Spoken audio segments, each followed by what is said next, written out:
So today we are going to be talking about dimensional analysis. So dimensional analysis is a method you can use to change from one unit to another unit. So it's basically like a conversion factor. So how you do it is you start with something. So we want to change 1 foot and find out how many inches that is. And I know it's an easy problem, but this is an example problem. So you start out with 1 foot, and then your conversion factor is you make a fraction, but the value on top is equal to the value on the bottom. They're just in different units. So you know 12 inches is equal to 1 foot, because then you can cross out the units and you're left with 12 inches. So here are the steps. So you write out the measurement you're given. So we write out the 1 foot, and then you write out your conversion factor, including your units. So we did that. So we did the 12 inches over 1 foot. And you make sure to put the unit that you're given with to match up with the unit on the bottom. Because then when you do your multiplying across, then you can just cross out 1 foot and 1 foot, because the top on the bottom, they cancel out. So then you're left with inches. So you cross out the feet and you multiply 1 times 12. So you get 12 and you're left with inches. So you make a fraction where the units are different, but the actual quantity is equivalent. So let's try these example problems. So the first one is 6 yards is how many inches? So how we're going to do that is, well, first I suggest that you can go back in this video and look at the example problem I did, and I would suggest pausing the video and trying to do this on your own. So we're going to start out with 6 yards. So we're going to write 6 yards, and you write what you're given. And then we're going to write out the conversion factor. So we want to get inches, right? Well, how can we cross out the yards first? We're going to get from yards to feet. So you can do 3 feet and then over 1 yard. And those quantities are equivalent. They're just in different units. And then you have the yards crossed out and you're left with feet. And you would want to get from feet to inches. So then you do 12 inches over 1 foot. And then so you just multiply everything across. So you do 6 times 3 times 12, which is 36 times 6. So then we're going to have to multiply that out. So 18, 19, 20, 21. So if you got 216 inches, then you are correct. So 6 yards is how many inches? 216 inches. So then here's our second problem. 7 hours, this is getting some complicated. We're getting some time in here. So 7 hours equals how many seconds? So let's start out with 7 hours. So that's what we're given. And so to get from hours to seconds, we can go through minutes, because that can make it easier. So 7 hours, and also I suggest you pause it right now and also try this one on your own, because I think you can do it. Okay, so 7 hours, and then you have 60 minutes, because that's a way to break it down, over 1 hour. And you see, I'm making sure these are the same and equivalent to each other, because you're not trying to change this, you're just trying to convert this to a different unit. And then, so you have minutes, because you can cross out these, so you're left with 60 minutes, and then you can do 60 seconds, because 60 seconds is in 1 minute. And so you cross out your minutes and you're left with seconds. And that's how you can check yourself to know if you did it right.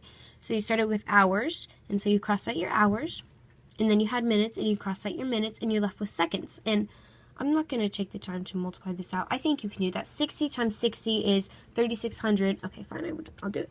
3,600 times 7.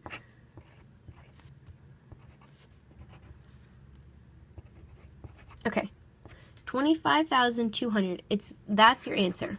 So if you got that answer, then you would be correct. So 7 hours is how many seconds? 25,200 seconds. So I'll do a little wrap-up review. Okay, how does it work? Well, so you write out what you're given and you say equal to blank, and then so if you want to change it from feet to inches. So then you take the unit you're given, you take your value you're given, and then make your conversion factor. So you do your 12 inches over your 1 foot, because that is an equivalent, 12 inches is equal to 1 foot. But you're just trying to convert it into another unit you could use. You're not trying to change the actual value. So then you write out your conversion, and then you cancel out the feet, and you're left with inches. And that's how you can check yourself. So let's come back to this one. So we changed this one, and we found our answer, but so we didn't check ourselves. So yards can cross out, and then you can cross out your feet, and you're left with inches. That's how you make sure you're right. So your conversion factors, here are the steps again. So you write out the measurement you're given originally, and then you write out your conversion factors, including your units, because that's an easy way to check if you're right or not. And so you multiply everything on the top together, and then you divide it by everything that's multiplied on the bottom. So here, you do 7 times 60 all over 1. So you just do a fraction, and that's how you solve it. And then cross out your units so you know what you end up with. So that's how you do it. Okay, chemists, let's do some more practice problems. That's funny, you thought this video was over and you were done. Just kidding.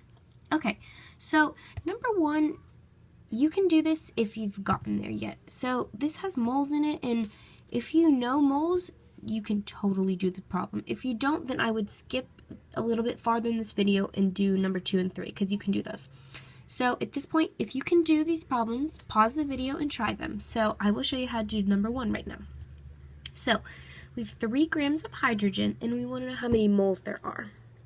So you do your conversion factor. So this one is a little bit different since there's moles involved. So you have your 3 grams of hydrogen, and you're trying to get to moles. And so your conversion factor will be how many grams of hydrogen there are in 1 mole. So you do times 1 mole over, and then in hydrogen for 1 mole there's 1.008 grams. So then you can have a calculator for this one. You have to do 3 divided by 1.008 equals 2.97 moles in 1 gram, or 3 grams of hydrogen, I'm sorry. So the way you can do this is you can cross out your grams, like your units like I taught you. Then you have your 1 mole. And since it's close to 1, you can estimate that it's going to be about 3 moles. So you have 3 moles. Okay, number 2. 3.75 pounds is how many ounces? So I'll give you a hint. So 1 pound, in case you didn't know this, equals 16 ounces, okay? So I suggest pausing this video right now and doing it. Okay, so 3.75 pounds, and then you're trying to get to ounces, so you do times 1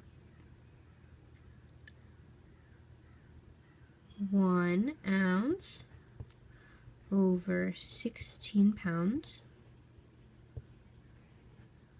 Okay, and then so you have your pounds, so you cross out pounds, and you're left with ounces, which is what you want. So you do 3.75 divided by 16 to get 0.234. 0.234 ounces. If you got that answer, you'd be correct. Okay, number 3, we're getting a little serious now. Okay, so 0.04 grams, and so 1 gram equals 1,000 milligrams if you know your little suffixes and prefixes. So that's important to know in chemistry. Okay, so then you do times 1,000 milligrams over 1 gram. It's not that hard. You just have to make sure you know how to convert. So you can do this multiple steps. These ones were all 1 step, but the other ones were a little tricky, so I was making it a little easier to get some practice in. So you can cross out your grams, and then you do 0.04. I'll do that on the calculator right now. So you get 40. So 40 milligrams equals 0.04 grams. Okay, so see, that wasn't too hard, I told you. So if you want to recap real quick, dimensional analysis, we'll show you the little page, and these are the steps. So you can just repeat this video as needed to go through the steps again. Okay, and here's the end of my video. So, I have some Z-Money's laugh of the day, okay? Why was the mole of oxygen excited when he walked out of the singles bar? Well, you know why he was excited? He got